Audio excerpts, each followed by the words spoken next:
It is going away.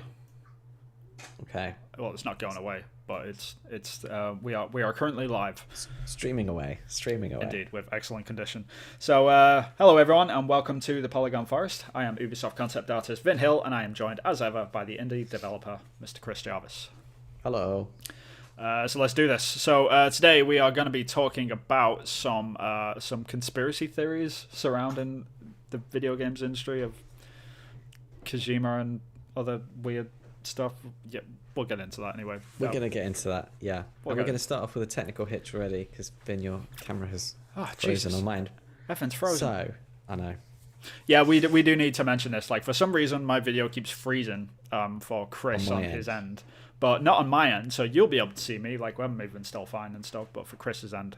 And if you're listening to this on the audio version, then just ignore us altogether, because none of that matters. None of that matters.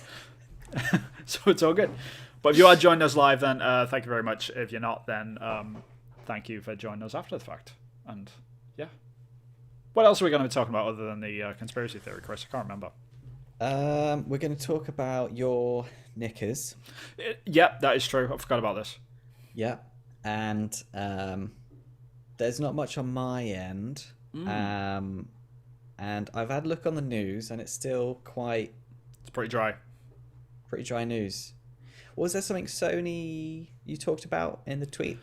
That was right. messages? Yeah. We're going to talk about Sony as well, and their lack of. We'll get into that later anyway. We're going to be talking about Sony at some point anyway. Okay. But yeah, until then, Chris. What have you been playing? What have you been? If I can talk properly, what have you been playing? I have been playing more F1 2020. Nice. Going around in circles, taking them left and right turns, technical choices with moving. Yeah. Okay. How's that going? It's going well. So I was streaming it, and then my internet maybe. The reason why we're having this trouble here. Yeah.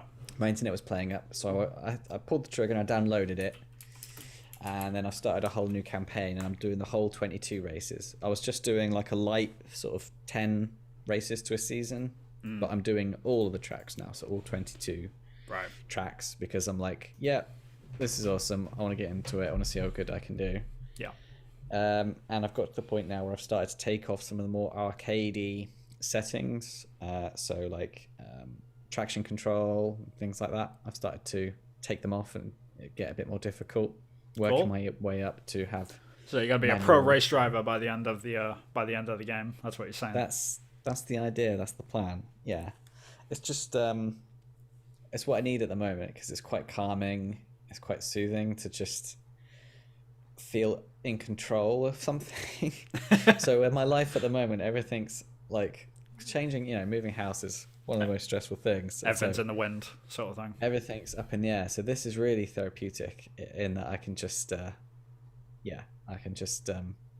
around in circles, but I have control. Yeah, it always cracks me up. Like, I always make fun of people that play and watch NASCAR stuff, because like I get like they're into it and stuff, and like there's a lot of technical like sort of conversation around that. But for like me personally, it's like just a bunch of people watching the TV, but like, yeah, they're making a left turn, sort of thing. It just cracks me up. And another one. Right. Oh my God, they're doing it again. It's like he overtook him. Oh my God, he might win the race. It's just like, and when you like really get down to nitty gritty of it, and you actually talk to people about it, like what they actually want to see is just fucking crashes, basically. That's what they want to see. Yeah. They want to see a car flip over. That's what they turn out for. But on the Silverstone weekend, Max Verstappen's sort of 51G crash at like 100 and God knows miles an hour. Yeah, that's more stats than I think you get in NASCAR, because I think that's slower speeds and less G-forces. Yeah, I mean, I've seen videos of like F1 cars just going down the track, and then like they get a tiny bit of wind under them, and the car just like flies, like literally takes off and starts doing flips in the air, and it's like, Jesus Christ! Like, you thought they would have figured that out by now, but well, it's all the downforce, and then as soon as that gets disrupted, and it's very technical. But yeah, I'm enjoying that, and I've been a bit boring. I've not really tested the water with anything else games wise. But also, there's not really been a huge amount being released at the moment either. There's not any new things that sort of catching my eye. I'm just waiting for the Ghost of Tsushima. Right, that's out in Director's cut the 20th, is it? Yeah, it's out on the 20th. Was it today, the 15th? Time. Oh, crap. Yeah, I better. Yeah, I'm looking forward to that, actually. Yeah, that should be good. I'm Yeah. looking forward to see what they do with the Ikishima stuff anyway. Like, I'm really curious about that because we've really not seen much of what is in that. Like, I have a feeling it's just going to be like another region. It's not going to feel any different, really. It's just them padding it out because PlayStation really, really needs something right now. I think that since Horizon got pushed into next year, like they're sort of scrambling a little bit for content right now, which is it is what it is. There's been a bit of a push on that, yeah. I mean, you can pet monkeys and you can pet like I think lynx cats or whatever they are. So you can pet things other than foxes in this expansion. Yeah. So, is that a lot of content now? Is it Well, that's got the fans happy. True. And it's something that's very easily marketable and that travels. Sure. So that's very clever. Yeah, is that going to affect the wider story and your emotional engagement with the story arc? Yeah.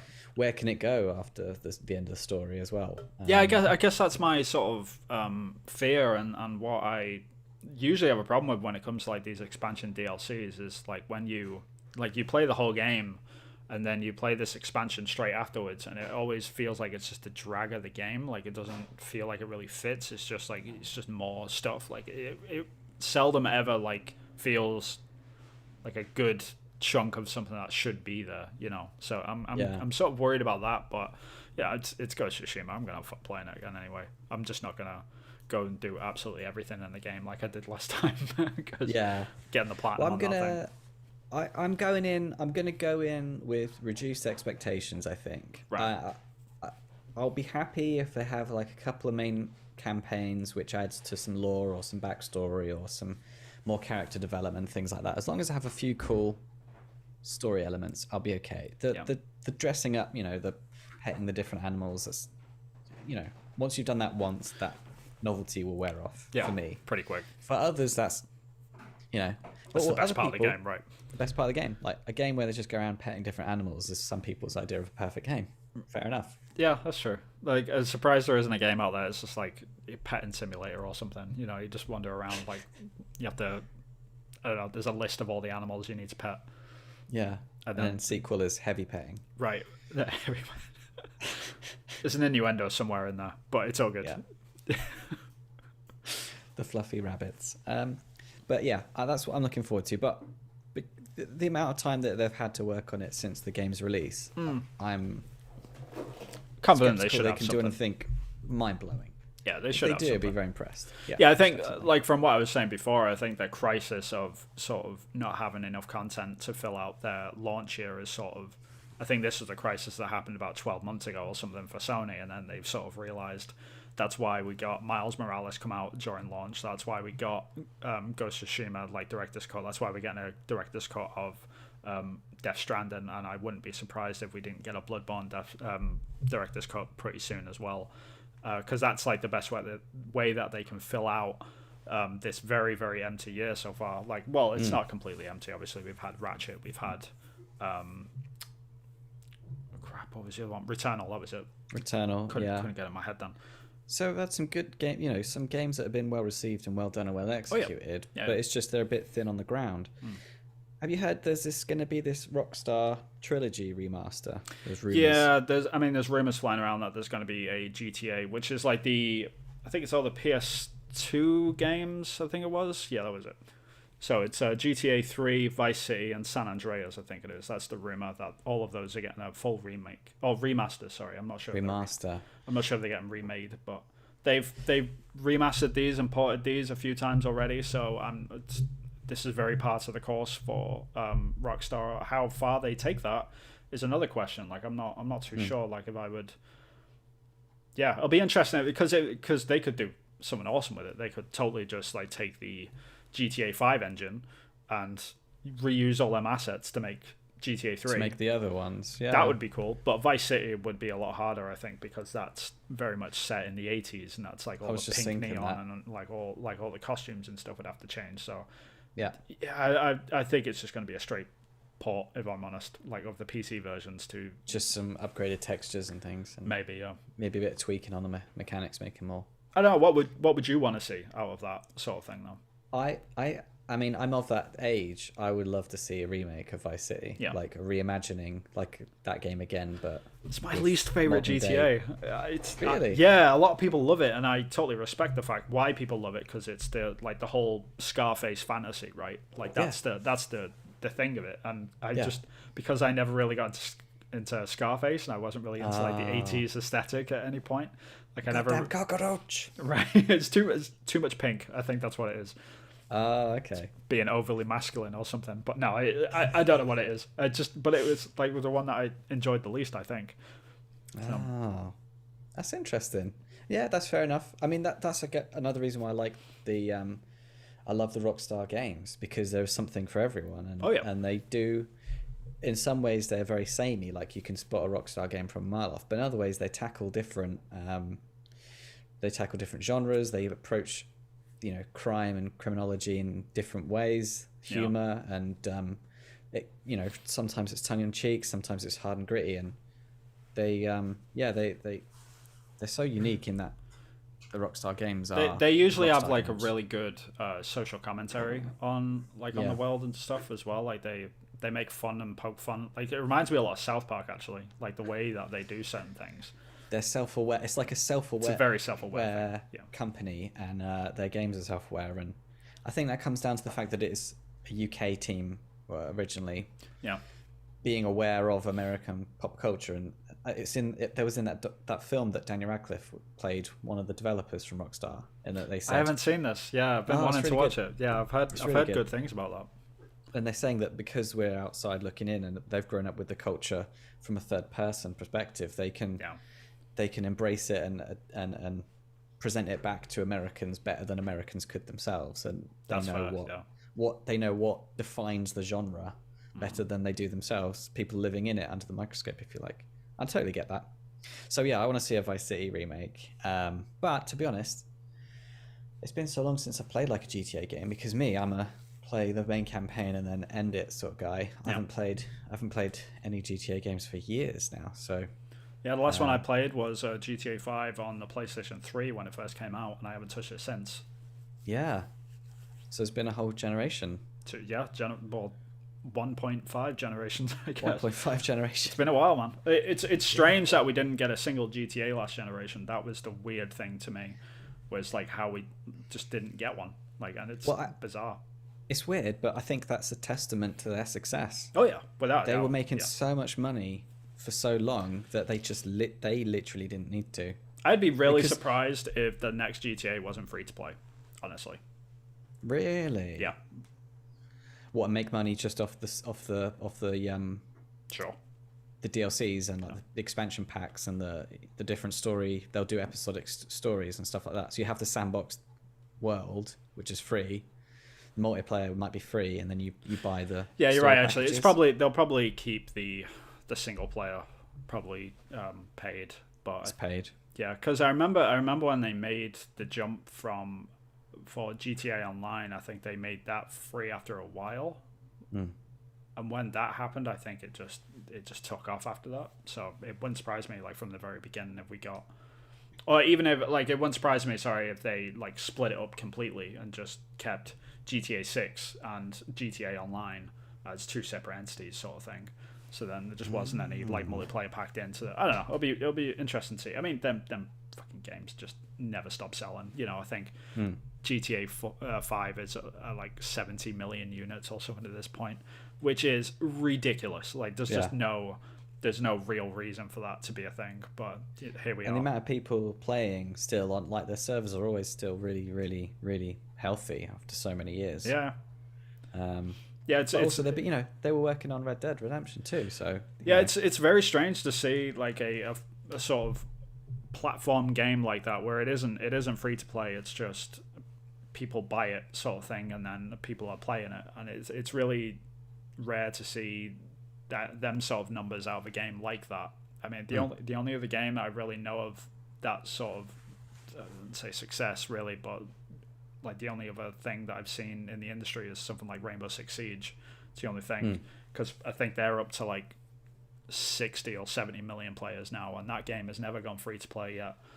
So it's not a very common thing. That's so interesting. when you hit your stride with that sort of stuff, it's just maintaining it and adding new content constantly and adding new skins and just stupid stuff like that, which, you know, for us it seems weird like looking in, but for the fans that are enjoying that sort of stuff and they're just eating that stuff up, I can't knock them for it, you know. Like if they keep buying it, then who the hell am I to say anything? Yeah, it's like the ability to have a gang of mates go in, you know. That's where some people go in and hang out. Like for a lot of people it's Warzone, like their mates will go and hang out on a whatever a day, and they'll hang out there. And GTA and the Tom Clancy stuff is providing playgrounds, basically. Yeah, I think that's right. I mean, it's a community of players within the game rather than just the whole games industry, and like that's what they're trying to build with like free to play, and it's a lot easier to do free to play. I'm really surprised that Rainbow Six Siege just never gone free to play. Like that still blows my mind, considering, you know. Yeah. Especially because Ubisoft has said that's where they want to be going, or explore or add new IPs in that sort of realm. Yeah, it is kind of ironic. Like the reason why they're probably going free to play is because of like how successful Siege has been, and that's the last game to go free to play at this point. I'm guessing. And Extraction is going to be a paid for, just a I think it's a standalone game, but it's a bit of a different one because it's a co-op shooter. It's not really. It's not it is multiplayer, but you're playing with other people rather than against other people. So it's like Left 4 Dead and stuff like that. So it's a little bit different in that respect, but co-op rather than multiplayer, I suppose. Yeah, interesting. So to answer your question, Vin, I've been playing F1 2020. Good stuff. What have you been playing? I've been playing a little game which I finally got around to. People have been bugging me about this for years, especially shout out to Evan Piotrowski on fucking hell, what's the podcast called? It's gone. Pixel Pints. Jesus Christ, I couldn't think of it. On the Pixel Pints podcast, like he years ago he was talking about a game called Hollow Knight, and I've finally gotten around to this thing. I think I started playing it last week, and I've been putting serious time into this week, but I finally got around to this thing, like playing it properly anyway.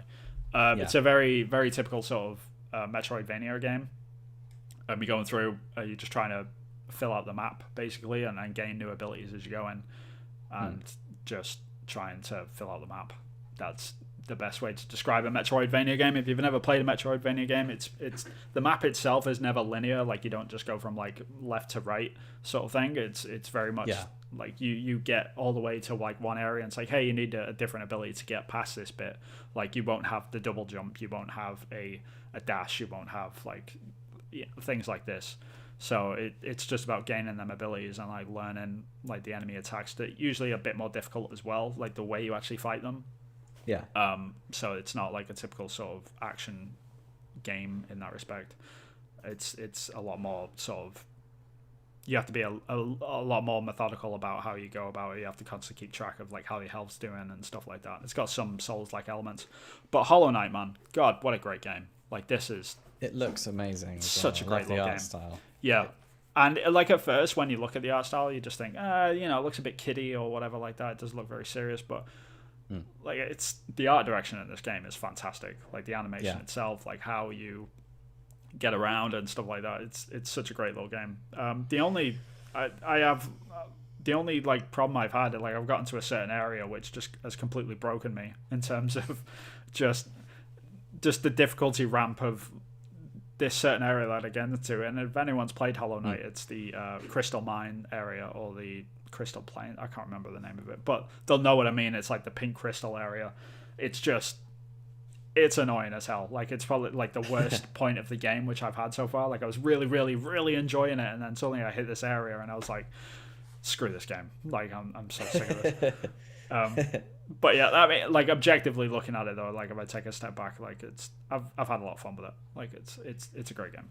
Do you need to level up somewhere else before you go back there? Or? Yeah, I think so. Or maybe like find a new ability, or maybe level up my the amount of health things. Because every time you get hit, like your skull, like you lose a skull, and I think you start out with 5 of them, and then you can slowly gain like pieces of new skulls as you go.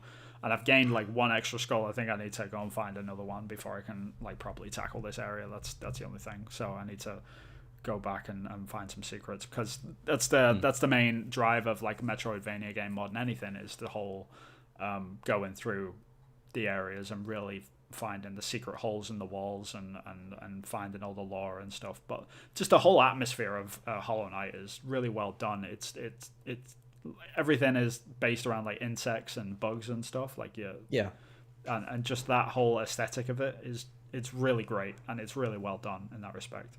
So the thing I love about the art style is that it toes that line between the familiar and the unusual. So it feels familiar, and then it's the fine details where you think, oh, actually that is pretty unique. So you some of the assets you've seen a million times before, and the lighting is dark and moody, and but then when you actually look at the fine detail, it's definitely got its own unique visual style. Absolutely. Really pay attention to what's actually going on. Well, it looks unique to me with the whole bugs and stuff, and even the fauna and flora. So it looks like something I really want to play, and as soon as I get a bit of free time, which is probably gonna be never ever.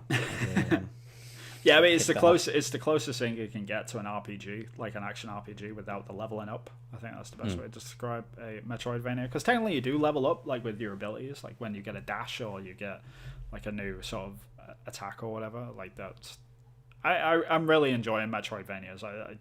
I'm really getting into them recently, but can't play too many of them in a row, sort of thing. That's true. Yeah, you need to be in the mood for it, and it needs to be a certain time.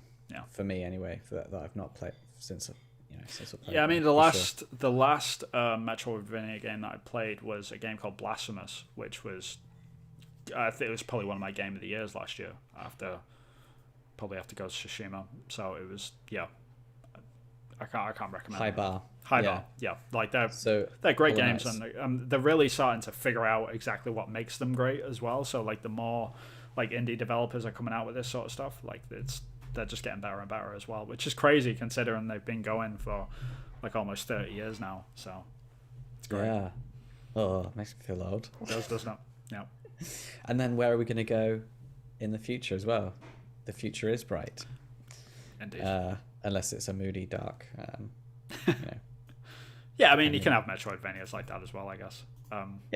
I mean, I think Souls games are very close to being Metroidvanias in that respect. They technically are, but they're more action RPGs more than anything.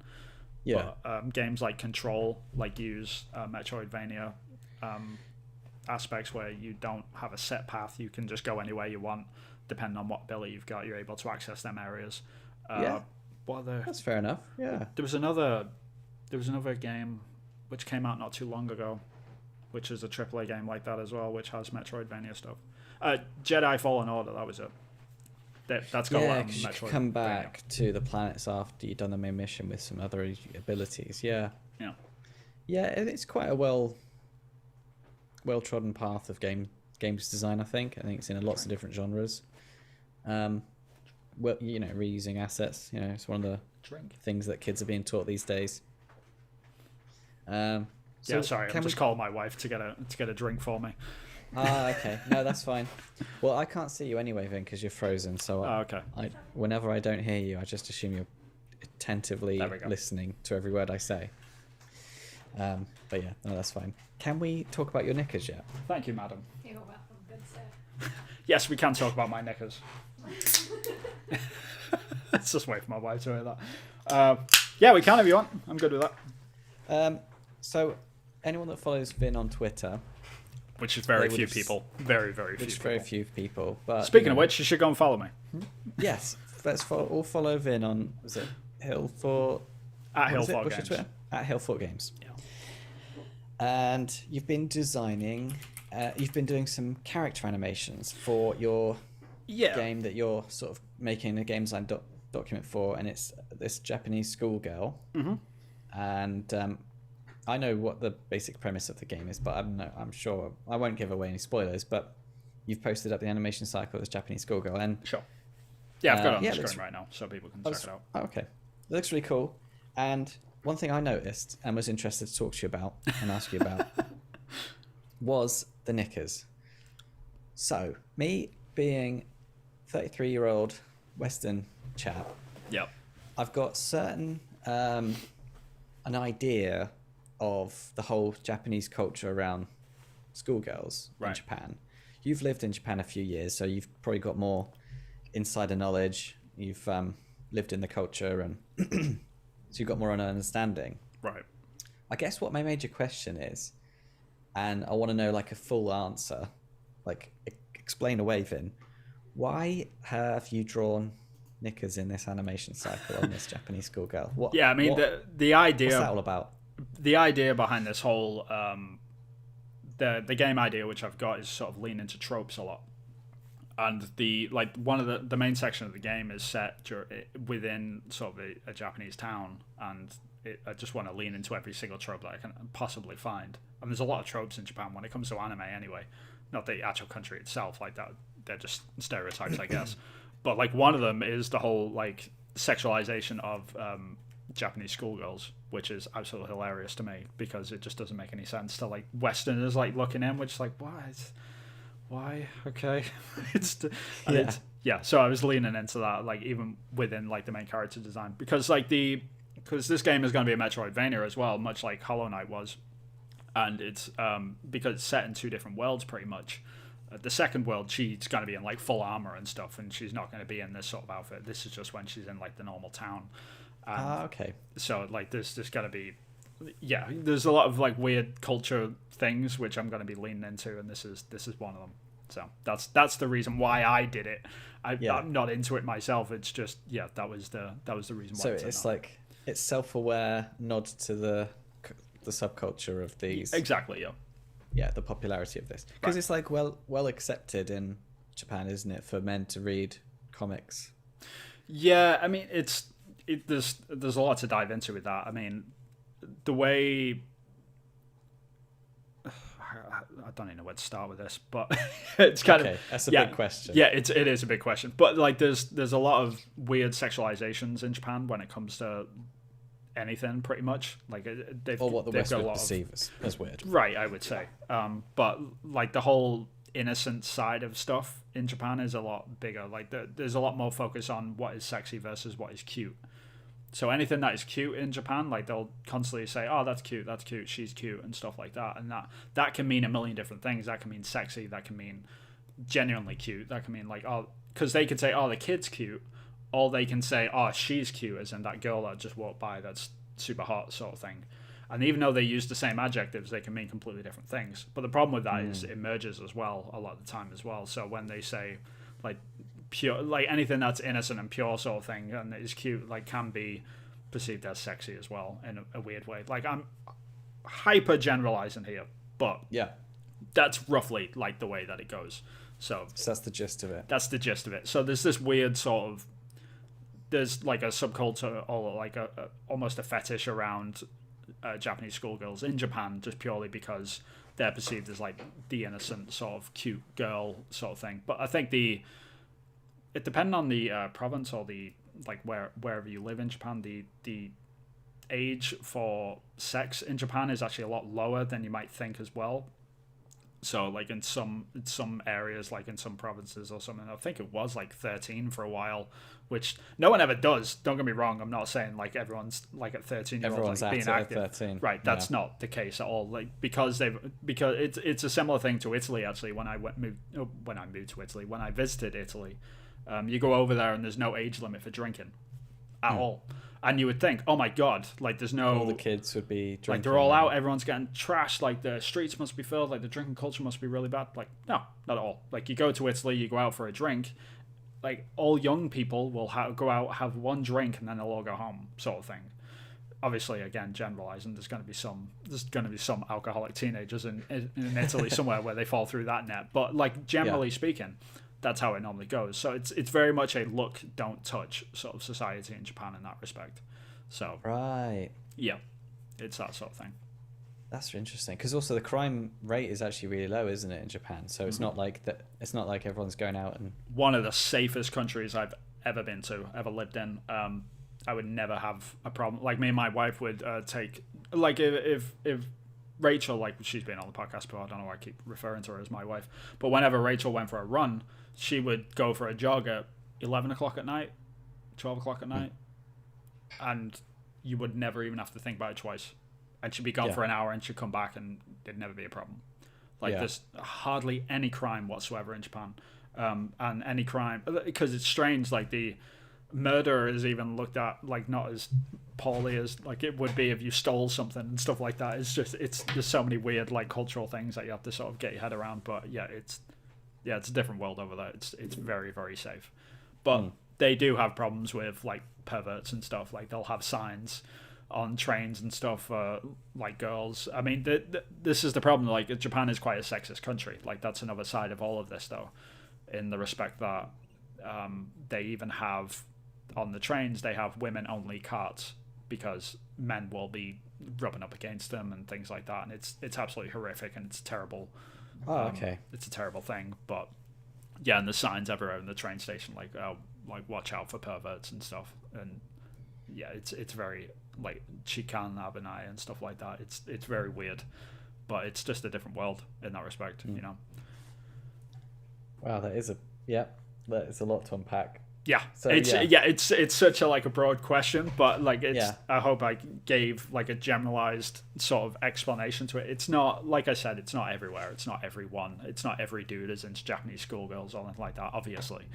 But there is a sort of sexualization of Japanese schoolgirls mostly because of like the idol industry. Like I don't know if you've ever heard of this, but like they have these models basically, which are just quintessential like the virgin like schoolgirl, like perfect innocent sexy girl or whatever, and they'll idolize them like literally and call them idols, and they'll like, so if you ever go to like Akihabara or whatever, there's always like Akihabara is like the worst place in the world in my opinion. Like I used to like get really excited about going there, which is like the geek town where all like the anime stuff is and stuff like that.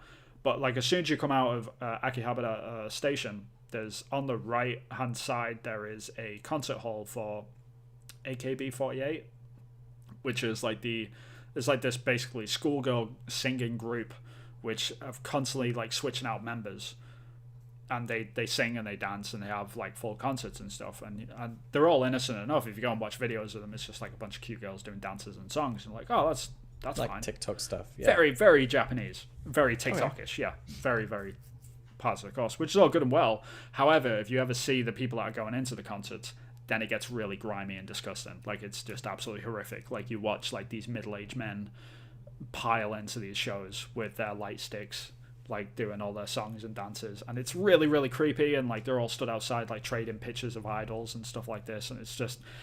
It feels very, very weird and very gross, like, as a foreigner. So, like, I hardly ever went to Akihabara after a few visits, because it was just, you see, like, all of this weirdness. And again, this is why this whole, like, Metroidvania, like, idea of a game came about, because I want to poke fun at that. I want to be like, yeah, the whole sexualization of schoolgirls is kind of weird. But you can do that in a funny, like, sort of tasteful way as well, like without making fun of the country sort of thing, but you can do it in a way which is like a slight nod. Like you can have her as a character be a strong character and kicking the crap out of like chicans or whatever, or the perverts or whatever. Like you can make them the enemy sort of thing in the game, and that would be that's the sort of thing I want to play with, them sort of cultural ideas behind that. But yeah, that's where it came from. Yeah, that's what I was going to ask. Like, is this going to challenge some of those ideas? So in that way, it's quite unique and quite Western. Yeah. If in the Japanese, that culture would be that, you know, the idols are the idols and they're worshipped by the 30-something middle-aged men. Yeah. And so to then challenge that and question that could be quite a westernized version of a inspired game. Yeah, the thing is, like, this happens a lot as well in Japan. Like, so they'll constantly make fun of this sort of stuff as well themselves. So if you ever play a game like Yakuza, like there's a lot of like self-awareness in that. There's, if you ever watch an anime called Kill la Kill, so much self-awareness in that anime. Like, it's just it's if you don't like understand Japanese culture and you watch Kill la Kill, like, it's still a great show. Yeah. But if you do understand Japanese culture, it is like 20 million times better, because like the amount of stuff that they're just constantly poking fun at, like the fact that one of the main characters is constantly like one of the main characters is a schoolgirl, and she's constantly asleep in class, but then outside of class she's constantly like, oh, I'm busy, I'm going to be late, I'm going to be late, I'm going to be late, and then she gets to class and she's just asleep straight away. As a Westerner, you'd be like, okay, that's funny, I guess. But to like in Japan, like you see that all the time. It's just people everywhere, everyone is rushing to get absolutely everywhere, and then the second that they get there, everyone's like asleep and stuff because they're so tired from rushing around everywhere. And it's just that sort of stuff, which is great. I love that stuff. So we need more of that, I think, you know. That's cool. And so what's the next step for you then? You've done this this animation cycle. Yeah. Are you going to be using the character controller that you've created and then creating animations for this new character for the different moves you got for the exactly controller? I mean the previous character controller, which I've already shown, which is the like the pixel art version with the like the parries and all that sort of stuff, I can basically use the new animations with using that character controller, so I can just start plugging in the new animations for that. So I'm going to get the bare bones stuff into it first, which is going to be run cycles, which is going to be like the basic attack animations, just so I can get it running in game.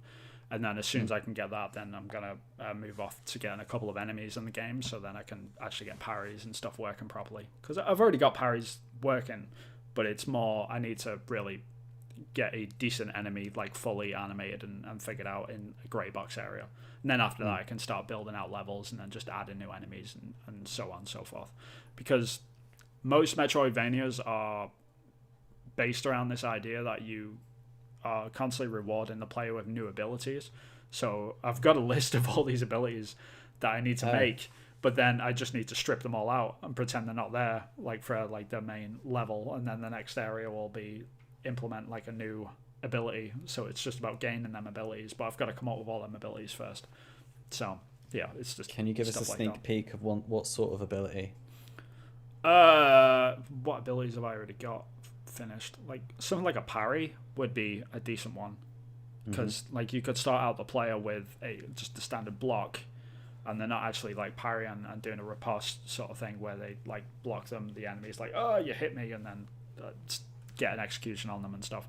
Like that would be a cool thing to sort of reward the player with. A double jump would be the main thing. Being able to do that. Maybe even a ledge climb. Like the ledge climb, which I've got, you could totally have that as an unlock, you know. As an unlockable. Yeah, definitely. So you got lots of areas that are flat and just linear, and then after you've unlocked it, you can add that verticality. Yeah, that's interesting. So there's a lot to do in that respect, but it's I'm excited. Making games is hard, Vin. Yeah, man. In case you didn't know. I didn't. I'm new to this. I felt really bad this week because I've not done a sausage on my game, and I missed Screenshot Saturday this week. I haven't missed it in like months. And, not Screenshot Saturday. I missed it. This week's been a bit weird, but I just not had time, and so sorry, everyone watching. That's like, why hasn't Acrylic Pixel done his God damn it, Chris. Screenshot Saturday? I've missed it. He's got no more animations to show me. Yeah, he's done. He's finished. No, just a bit of downtime. But yeah, I'm busy. Yeah. So sue me. Did you want to talk about Kojima? Sure, yeah, we can totally talk about that actually. I think I might actually have something to show. I don't think I did. Yeah, I did. There we go. I got it. Yeah. Yeah. What are we watching, Vin? We're not watching anything. I'm just showing you. I'm just showing the whole. I can see it on a delay because I'm watching the old Indeed. live. So yeah, we were going to talk about this whole Kojima Abandoned thing. We've had some comments. Sorry, should we mention the comments? Oh, we should. So Kanban Williams. Yeah, do you want to read them out?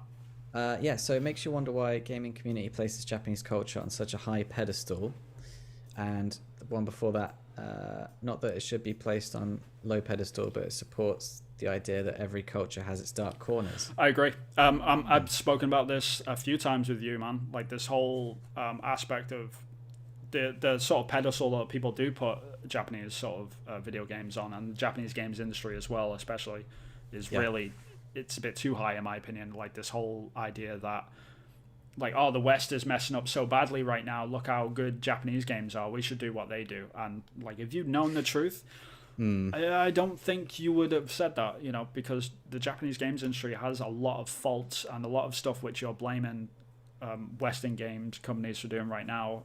Japan has been doing for absolute decades, and it's there is a reckoning coming. The difference is they don't have that culture of outspokenness or correction of their wrongdoings. They don't complain. There's an expression in Japan which is the nail that stands up gets hammered down. And that basically comes from the whole idea is like, hey, don't complain. Like, get in line and carry on like you will. But that is changing, I think, in time. I think it's going to get to the point where there will be a Me Too movement that hits Japan just like ours in the West. I think there's going to be an anti-harassment movement that hits Japan that's just like the West. I still think it's a good decade or two away. Honestly, I think it's still a while away. But when it comes, there's going to be a reckoning. Like, it was absolutely crawling me last month, and I mean crawling me beyond disbelief, watching all the streamers say, hey, I'm not going to play World of Warcraft next week. I'm going to play this Japanese game instead. And it's like, just the absolute ignorance of that is just astounding to me. Absolutely astounding. Not to say that we should be boycotting like all Japanese games or anything like that, but there's a reason why I don't pay for anime, you know, because they treat their workers like absolute hell, and they deserve better. And I've never paid for anime for that reason, and I never will. And the manga industry is sort of that way as well, like, but to a much smaller scale. But there's literally people working on Naruto that are on less money than the people that work at McDonald's. And when you get to those numbers, it's sort of like, what is the goal here? You know, so it's rough, man. Yeah, it's tricky. Do you think that movement could be coming through the games industry? Because there is that connection that seems quite unique, as opposed to like the film or like animation worlds. I think what will do it is the Japanese games developers are going to be looking at stuff that's happening at Activision. It's going to be looking at stuff that is happening with like stuff like Harvey Weinstein. It's going to be looking at the stuff happening at Ubisoft. It's going to be like they're going to be looking at all of that stuff and be like, you know what, maybe we should just like mention this to someone, and then that's just going to grow and grow and grow and grow. Whether that'll ever happen, I'm not too sure, because like you mentioned, Japanese culture is very, very cagey about that sort of stuff. Like, you don't complain, you don't make excuses, you apologize and carry on, sort of thing, and that's it. So it's very odd. So yes, thank you for those comments, Cambon. And that's a tricky one. There's not much. We could just keep talking about it forever, couldn't we? Really? Yeah, I really could. I mean, because I lived in Japan for 4 years, I know how it was. I saw the other side of that fence, and there's a lot of people that are living in Japan right now, like Westerners, that would agree, but they're sort of living there and they understand, but that's just the deal. It's just a completely different world, basically, and it's kind of hard to apply cultural things of the West onto Japan and vice versa a lot of the time. But there are certain things we should just fix, you know, like especially cultural issues, like societary issues like that, you know, just mistreatment of women, mistreatment of workers.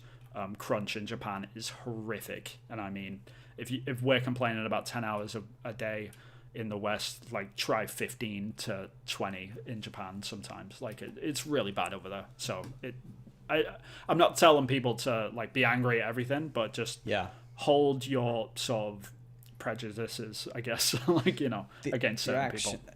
Actions need to be informed based on based on available information at the time. So it's easy to see how people can be boycotting Western games and playing Japanese games, because the information that's being in this, you know, on Twitter and in the sphere of information that's available to Westerners, it can seem that the Japanese culture and the Japanese way is more effective and less abusive. But we don't know that that's the case, really. Right. All we do know is what's being said by the people coming forward. There's that as well. It's both sides of the fence. It's due process and all that sort of stuff. We need to do this sort of stuff properly. We've spoken about that on previous episodes, but yeah. Yeah. Oh, cool. Yeah. So Okay. yeah, what we're going to talk about? We're talking about Kojima, right? Yeah, Kojima. Yep. He's been stirring the hornet's nest. Has shall we he, say. or is like Or his publishers or marketing team, or who knows? Has he got his own? Does he use his own Twitter? I'm not sure. I think he does, but I don't think he uses the English one. I think he gets that translated by someone, obviously, Okay. because I don't think he speaks English. Okay.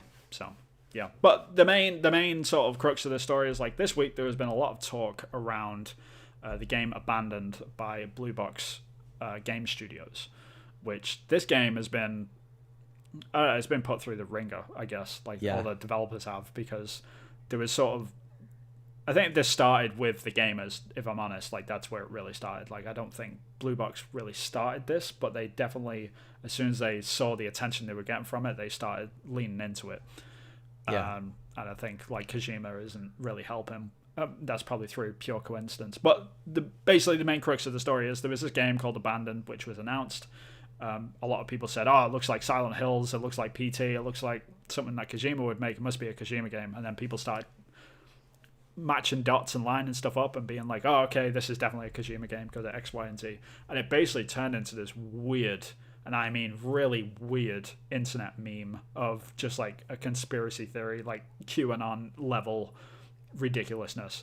And yeah, it's sort of all come to a head now, because what ended up happening was, because it was getting all this attention, this random indie studio like called Blue Box were just getting all this crazy attention, and because they saw they were getting the attention, they probably started leaning into it a little bit, and they started like dropping their own little hints. But at the same time, they were clarifying stuff, saying we're not affiliated with Kojima. This is not a Kojima game. This is our own game. Trying to be serious about this, but then at the same time in the marketing and stuff, like they had random stuff which was constantly making the conspiracy sort of underbelly of the video games industry sort of perk their ears up, which was fine. It was all good and well, nice and innocent to start with, until the harassment started coming in, which is where like I became a bit more of a, I don't know, like I'm a huge skeptic of this whole story. I don't think it's anything to Kojima. I think it's just them trying to make a quick buck. I think they're just trying to use this as a market employee more than anything. It could be inspired by some of the Kojima games, maybe, and that they're using that publicity to I think get the hype going. Yeah, I think that's probably the most likely. But one thing that I do like about this story is the effect that it's having, in that the abuse and the harassment side of things, it's obviously goes without saying that's terrible and wrong and shouldn't happen. But there's probably, again, a silent majority of people that are like enjoying the being thrown off the scent of what the game that's being developed could be or what it's about. Yeah. Because the worst thing is when people do speculate, and then that becomes the consciousness of what people expect. And sometimes that's just from fans misinterpreting things, or streamers giving wrong information, or giving a biased opinion of this, that, or the other. Sometimes it's the game's marketing that just completely misdirects gamers. And so whenever there's people's expectations are understated, that's always the best outcome, I think. Yeah. So, for example, Cyberpunk was a tragedy because that was the marketing team doing the wrong thing and promising the wrong thing, and the public and the actual game studio releasing a game that doesn't work. And then on the flip side, you got like Ghost of Tsushima, where the marketing was, I would say, it was humble considering how successful it was. And even like before the game was released, people go, "Yeah, it's a pretty good game. Yeah, it's pretty good. Yeah, I like it." And it actually turned out to be freaking awesome, like, because it's one of those things where the more you play it and the further you get, and when you get to the ending and things like that, it just gets better and better and better. And you can master it. So that's an example of when it works well. And I hope that that's what Blue Box Game Studios were going for. They were trying to just have a bit of mystery and intrigue. Yeah, I mean, it's the only, like I said, the only real issue I ever had with any of this story, like conspiracies and stuff, it's just, I think they're dumb anyway. Like the whole idea that, like these, and this, to be fair, like this does start with Kojima, and Kojima like did start this trend of this whole like when he was announcing Metal Gear Solid 5 and he had like the pretend game studio and like he pretended to be a developer like wrapped in a stupid like mummified thing and he had glasses on and stuff like that. I just pretended to be someone else, and then it came out. It was like, oh, it's actually Metal Gear Solid 5, and we figured out the Phantom Pain and all that sort of stuff. The Phantom Pain, yeah. Yeah. Do you not like that? I mean, I liked it. Because it was just called the Phantom Pain before it was Metal Gear Solid. And I liked the marketing strategy, and it was fun because it actually turned out to be true, and like all the dots they were connecting, it was like, okay, this is cool, like I understand. And then he doubled down that with PT, or Silent Hills as it later became, with the playable trailer. That's what PT standard for. And that came out, and that was great. And it like made people work together, and it got the community talking and things like that, and it works. Yeah. But the problem is what we're having right now, which is we're hitting that point where people are doing that, but when it's not Kojima doing it, then it goes down this weird rabbit hole of just like, no, but it's this, but it's this, but it's this, but it's this, and then people are getting upset. People are fucking harassing the developers now of like the game that isn't anything. Like getting harassed because you're not Kojima is like the worst like reason to harass people. I'm sorry, but like that's the all-time dumbest thing I've ever heard of in my life. Don't do that. Don't do that. Like, don't be stupid. Like, come on. Like, we're better than this, you know. And that sort of stuff is the thing, which that's where I've turned on this whole, my opinion on this. Like, yeah, this isn't a good idea. Like, at all. We shouldn't be doing this anymore. Like, we should avoid this sort of stuff in the future because of this. I think it's good for Kojima because people would, regardless of whatever he's doing or whatever his project is, people are going to be getting hyped and drawing conclusions. And I think that Misdirection in that respect is a healthy thing because it stops the people that they're like a dog with a, chasing cars. Yeah, what happens when they catch the car? When they catch the car, yeah, exactly. So the misdirection and not getting them excited about a thing, is good. Just getting them hyped up about something is good because then their expectations can never be disappointed. And so, if they haven't got a clear idea of what the game is, I think that's again a weird thing happening now because we're in this stage of extreme growth within the industry. And again, it's one of those weird things where traditional marketing would say, let's try and communicate the game as much as possible so that we tell everyone what the game's about so that they've got an idea before they play it. Yeah. But this like Rockstar comes along and does this. It's important to do that. I think that's clever because the downside is potentially more dangerous and at the end of the day you just get less like death threats or I mean it's the death threats, man. That's the part that so like this would be all good and well like if it was just like pure conspiracy and people are having fun with it and the community is getting together and like, oh, look at all these lines that we can draw together and stuff, and that was the end of it.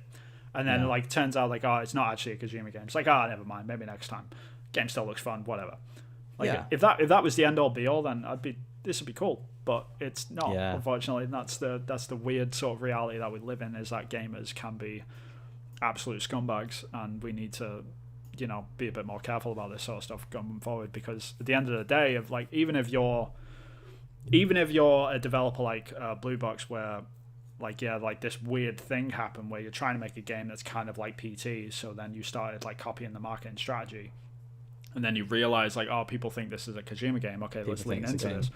Even if like they did all of that sort of stuff and maliciously like tried to redirect gamers to actually, like, oh, look at us, we're a Kojima game, haha, but we're not, haha, sort of thing. Like, even after all of that, they still don't deserve to be harassed to the point that they're getting death threats. They just don't. I'm sorry. Like, there's no justification for that sort of stuff. So zero justification for any game studio. Should they get criticism? Absolutely, without a doubt. Like, they should get criticism. Like, you boys are idiots for doing this. Like, you shouldn't be like you were gonna get backfired for this. Like, I hope the game doesn't sell. Like, if that's what you're trying to pull and you're maliciously trying to like grab this attention like this, like if that's what you're doing, then you probably shouldn't be selling as many units as you thought you were gonna. Like, you should be, but. Yeah, there's a difference between that and like, hey, you should go and kill yourself sort of thing. Yeah. Like, don't do that. Be nice. Christ. Yeah. It's a video game we're talking about. It's a video game. It's like an added extra. It's like, it's not a right. It's a privilege to have a video game. Don't say that, Chris. We'll get death threats. I'm just kidding. Well, we're not big enough to get death threats. So Right, that's true. we can say whatever we like on this. Yeah, podcast. I mean, if we got a death threat, we would know it was one of our like 5 viewers. So like, okay. Yeah, we can nail it. We can narrow it down. We know most of them anyway. Right, there's that too. Yeah. But yeah. I mean, well. Yeah. Oh well. But yeah, that's an interesting one. It again, bittersweet, and like most of the stories these days, like there's yeah, it's a weird time. It's a very weird time. Yeah, we were talking about this before the show. Just this whole the toxic nature of gamers over the last sort of few years has just been. It feels like it's gaining steam, and I'm not so sure if that's just me, if I'm just becoming like this old man shouting at cloud thing, or if it's genuinely happening. But like I do get this sense that people aren't just criticizing games anymore, and they're not like criticizing certain things respectfully anymore, or not even non-respectfully. Like you can criticize anything, whatever the hell way you want. Yeah. But like this whole us versus them mentality that people have got recently is very weird to me. I just don't think I'll ever understand it, and if it keeps going this way, it's only bad news for our industry. I don't think it's a good thing. Yeah, I'll never understand it, and I don't think it's ever going to go away until the internet can sort itself out with accountability of anonymous users. I agree. And as long as users can continue to be anonymous, or at least have no meaningful consequences, then that's going to just continue. I've got hope that we can get there, because it's going to get to a tipping point where I think so. Yeah. It'll get to a tipping point, unfortunately, where a bigger percentage of people are affected by it, and then it would be worth investors' money to spend money on correcting it. Yeah, I mean, because there's this like immense amount of sort of motivation and a movement and just all this sort of pressure on games companies at the moment to treat their employees better and things like this. But simultaneously, at the same time, we've got this issue which we're just completely ignoring, which is the gamer side of this, that are harassing, like, not only themselves, like they're harassing each other, they're harassing developers as well. And I think, like, if we're talking about scale of like people being affected by this sort of stuff, like it's something that we should be looking at as well, but we're not. We just completely ignore it because the people that are buying the products are the ones doing it, so therefore they get the free pass sort of thing, which isn't, I don't think that's a good sort of precedent that we should be setting, like, at all. Like, we need to be being we should come down a bit harder, especially with, like, the ban hammer on certain platforms. We've got Twitter, we've got Twitch, we've got all these places where these people congregate, yet we're not fully taking advantage of that as we should. Like, it's just bizarre to me that we sort of, like, we're not having this conversation on a wider scale, but we are about the companies themselves that these people are quite happily throwing harassment at because they're harassing their employees, which is just the most ridiculous and ironic thing I've ever heard of in my life. That's interesting, because that's kind of what's been happening to Jason, is it Schreier? Schreier, yeah. Schreier. Yeah, I think it's Schreier. Yeah. Schreier. Where he, with his recent tweets, I wouldn't know. You wouldn't know. Vin wouldn't know. Cause, full disclaimer, Jason Schreier blocked me on Twitter. So Jason blocked Vin, so that means Vin's famous. But we've both checked out what we think he got blocked for, and it's fine. Vin didn't do anything other than voice his opinion, which is fine. Anyway. Yeah, no, Jason Schreier's got thin skin. That's it. That's basically the end of it. What I noticed, and Vin didn't, recently, is off the back of some of his tweets regarding the Activision Blizzard lawsuit in his articles. He's had a lot of backlash on Twitter, and he's had proper death threats and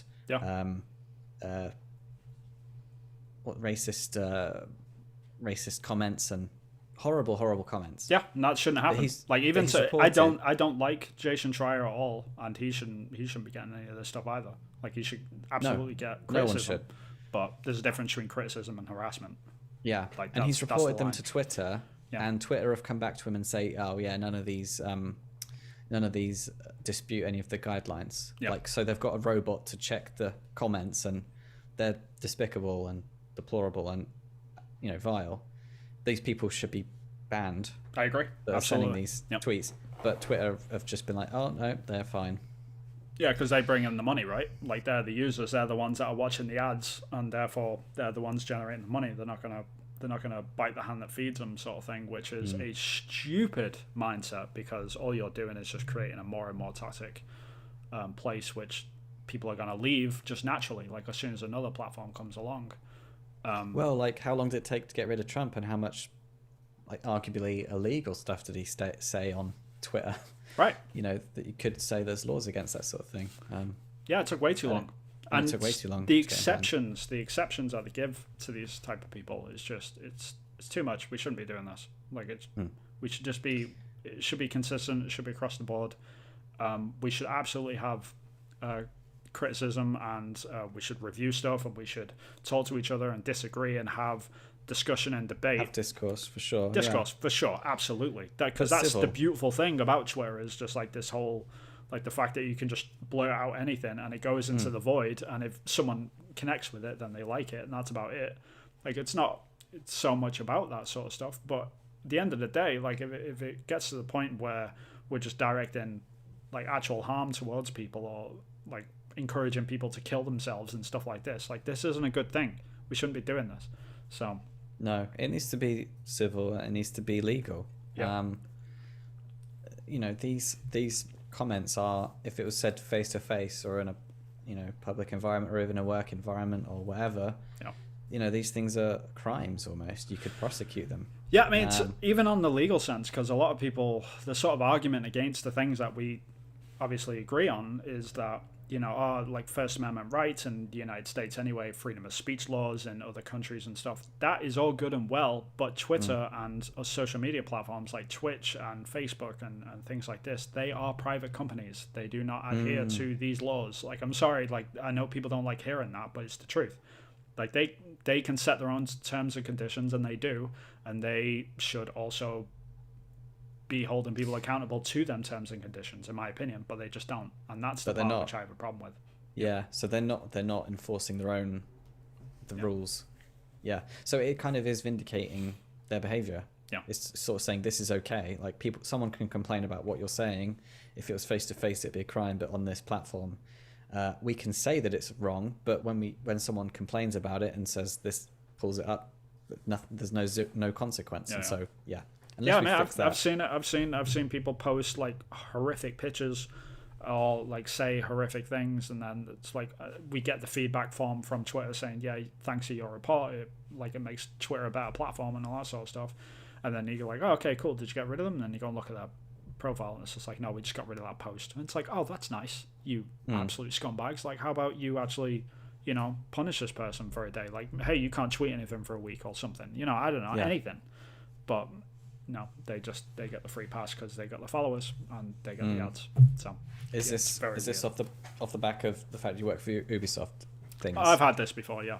I mean, I haven't had any like direct death threats. I've definitely had harassment from gamers. I've had people tell me like, "Oh, you should be ashamed of the way you work" and stuff like this. It's like that's kind of ironic, considering, you know, like, if you care about us like as the developers because we're getting harassed, now you're harassing me. You're harassing the developer. They're harassing the developers. Yeah. So how are you any better? Yeah. Just the hypocrisy and the irony of it all. Just it never falls short on me, man. Just never, and it never will.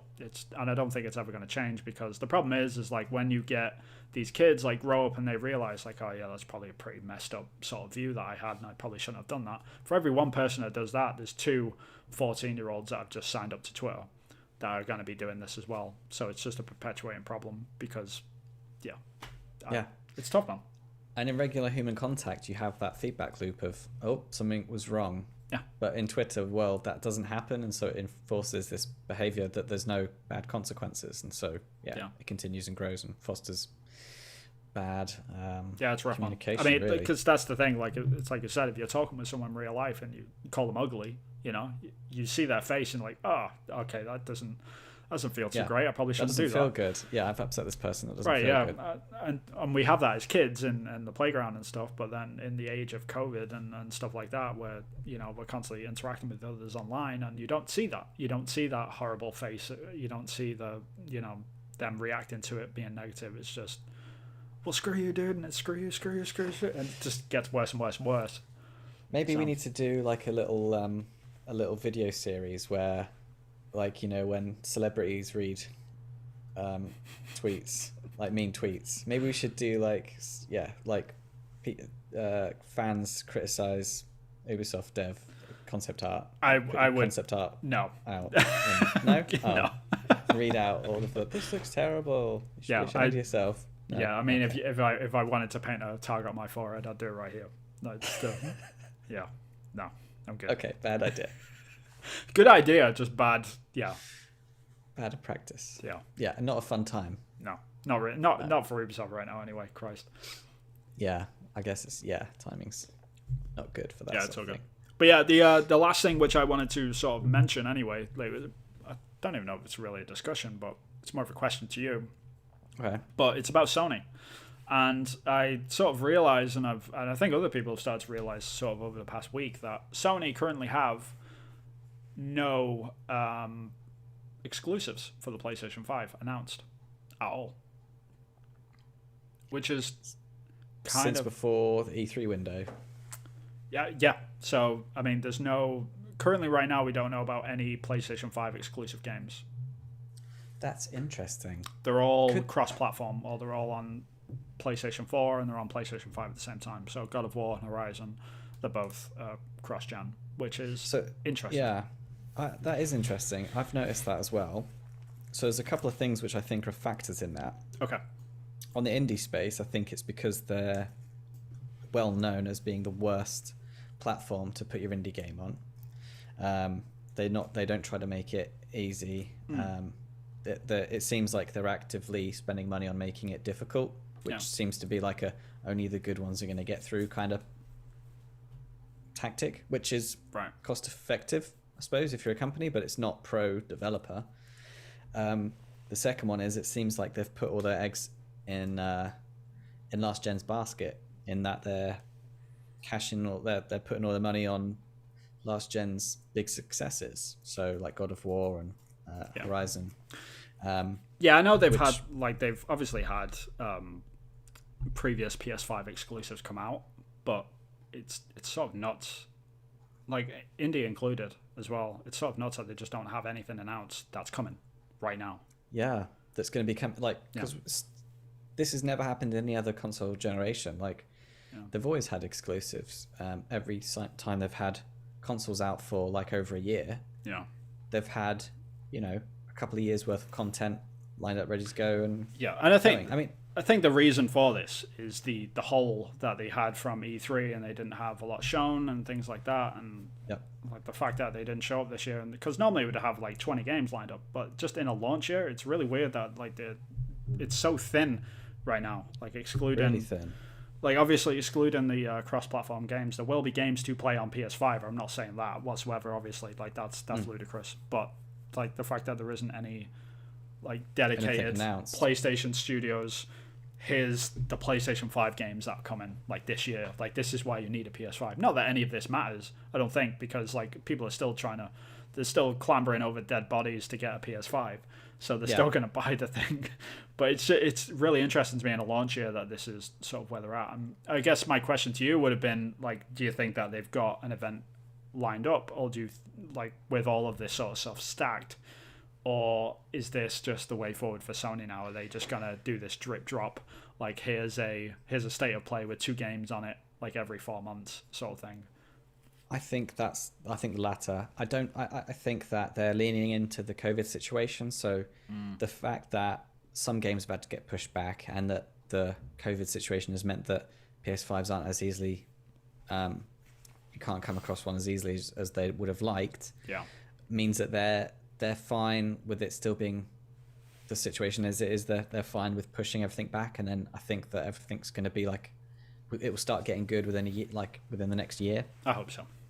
And I just think that they're fine for it to just coast for a bit. Yeah. Because the alternative is rush, and the temperature at the moment in the community is rushing is bad. You can lose a lot of money if you rush. And yeah, it's weird that they've been pushing this narrative before COVID. They were pushing this narrative of like, PlayStation 5 is like the gamer's console. This is where you come for the exclusives. And yeah, what they have released is, oh my God, it can't be without it.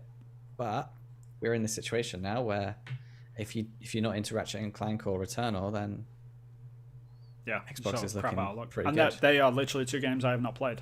I've got a PS5. I love the console. The console's great. It's just the whole the lack of content right now is sort of deafening, almost. Like it's kind of strange. So what are you playing Hollow Knight on? I'm playing that on Xbox right now, on Xbox Series X. But you could really play it on anything. You can play on Switch, you can play on PlayStation, you can play it on your phone. I think it's on absolutely everything. So I mean that's the advantage of indie games, and I don't blame them for not being exclusive for anything, because they can literally be played on anything. So it's an interesting sort of thing. But I hope we hear more from Sony soon. But I think you're right. I think the reason is that they haven't put anything out because they don't need to put anything out. So they're just making enough money. They're coasting, as you put it, which I don't blame them really. But it is an interesting, it was a realization which a couple of news outlets have started talking about this week, and when they wrote it, I was like, nah, that's not true. I started looking it up, and I was like, crap, that is true. Yeah, that is weird. True. There has been nothing. I think it's because also with E3 and Xbox, they did pull together some stuff, and the expectation was that Sony would meet that challenge. Right. They would step up. They just haven't touched it though. Yeah, it's very strange. We thought, they'll come after. They'll see what Xbox is waiting to do. They'll see what Xbox is doing, then they'll release what they need to make it match if they like. Maybe they just thought that, knowing that God of War's around the corner and the Horizon Forbidden West. I think a lot of this was based on Horizon, as you were mentioning there. I think they didn't expect this to fall behind, because all of it, obviously we can look at this as gamers in 2021, in August 2021, and say, oh, they're making these decisions X, Y, and Z, and that's nice. That's a nice sort of position to be sat in and commentating on all this sort of stuff. But these decisions literally would have been made a year ago, because you have to think a year ahead for this sort of stuff, especially for a publisher. They're looking at, is Horizon going to be ready in a year's time? Because if it is, Horizon has got the holiday 2021 window, and that is theirs now.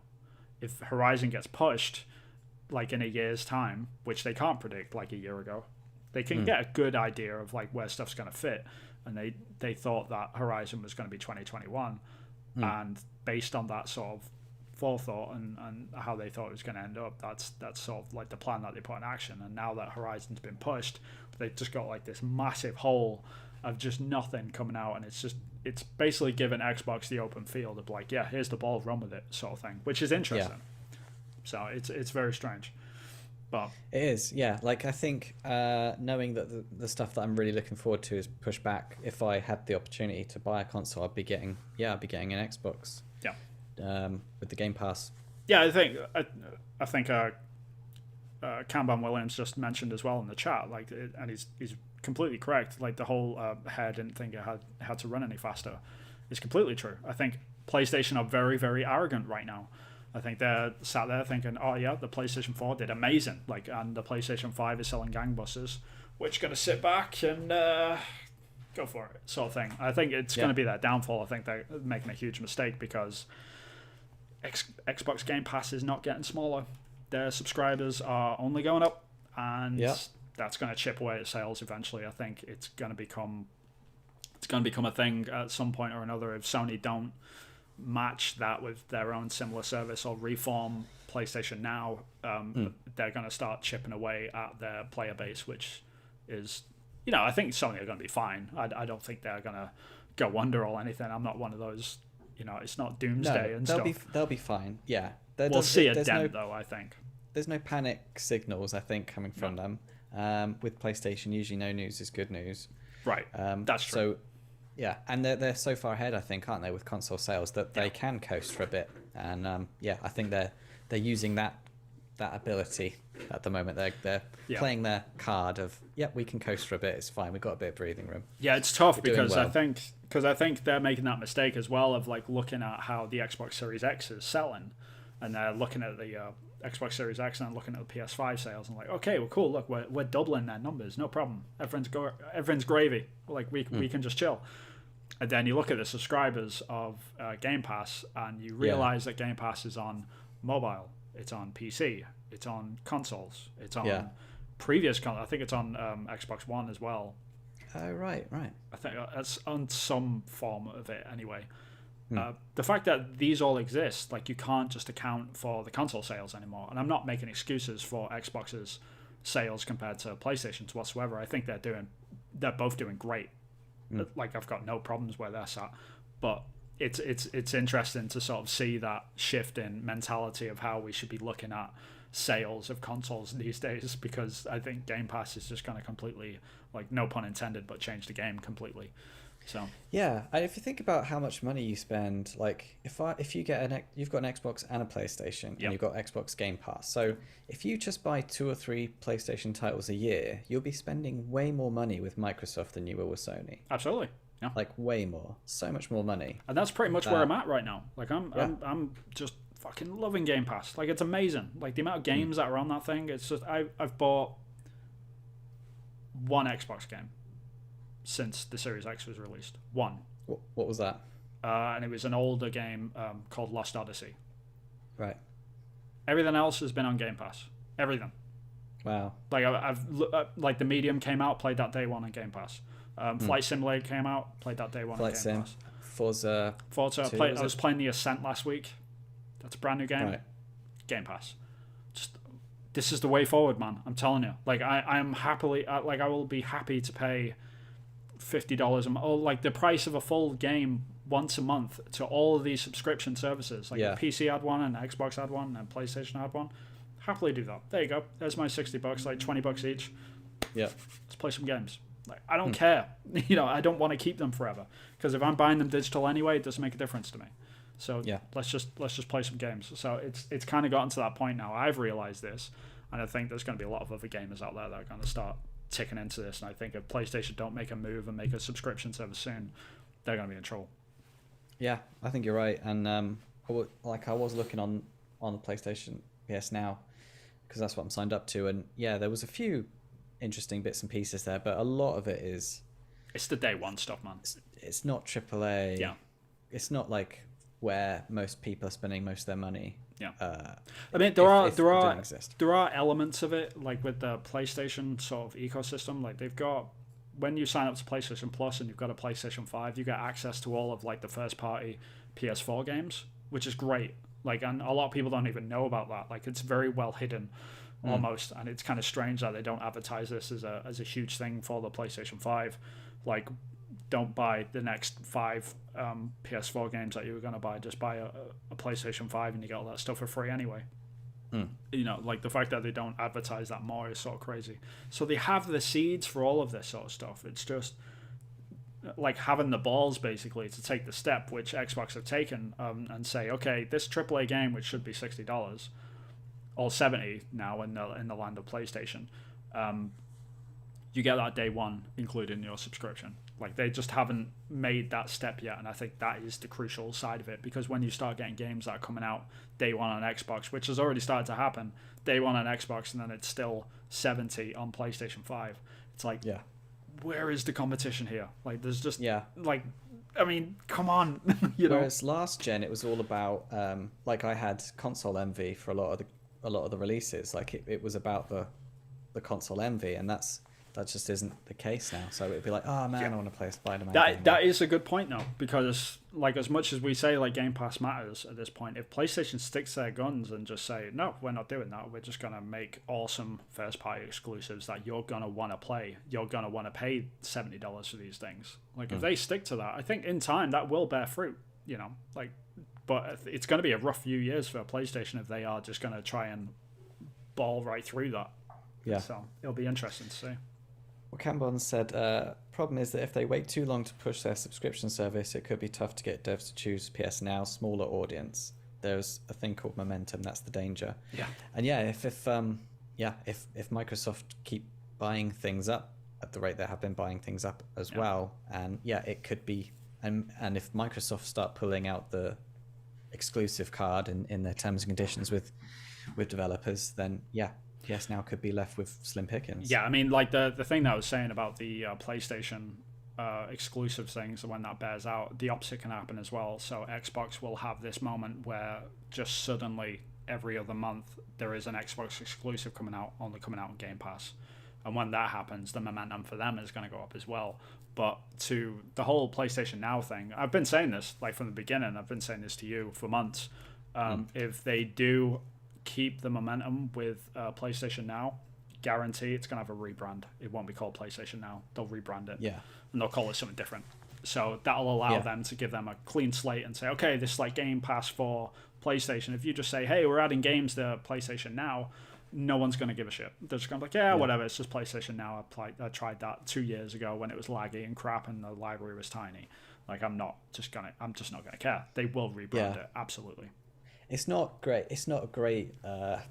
I think in the modern day and age, it's the platform is I didn't find it enjoyable. I don't find it fun experience. It's difficult to find the sort of thing I'm looking for. Yeah, I agree. I was going to say something, but I can't remember what it was now. I bet it was going to be great as well, Chris. I bet it was an awesome point, and it would have made you look really smart and intelligent. But too bad, sir. Too bad.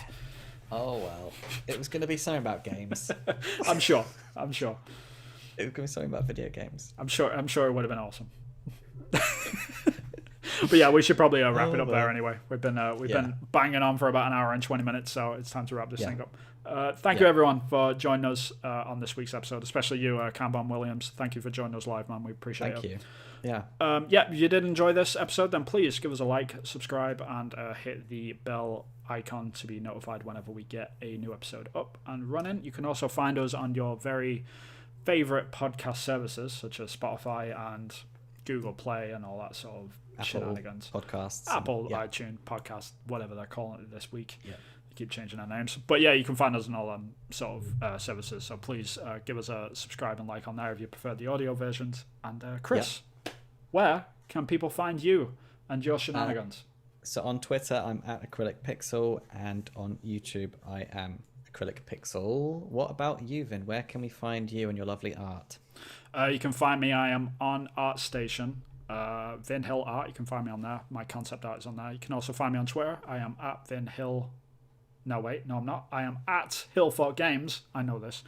I am at Hillfort Games on Twitter. You can find me there and some of my pixel art animations. And I'm working on my little crazy like underwear bearing Japanese schoolgirl animations at the moment. So you can check that out. But yeah, until next time. Ta-ta. Bye-bye. Bye-bye.